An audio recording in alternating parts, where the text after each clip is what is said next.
Je crois que ce qui m'a conduit au théâtre, que ce soit en tant qu'acteur ou en tant que metteur en scène, en fait, c'est mon goût pour les textes.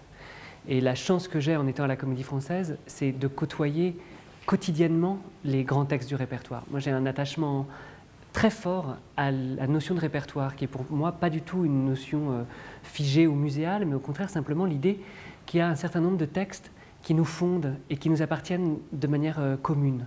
Il y a une grande tradition française qui est d'ailleurs la tradition de Molière, c'est-à-dire qu'en France, contrairement à l'Allemagne ou à d'autres pays, le metteur en scène est historiquement et en règle générale un acteur choisi parmi ses pairs qui met en scène. Moi, ma grande inquiétude quand je suis comédien, c'est de me sentir tout seul. J'essaye en tant que metteur en scène de prendre par la main mes camarades quand je mets en scène à la Comédie Française, les acteurs que j'ai choisis, pour qu'ils ne se sentent jamais seuls.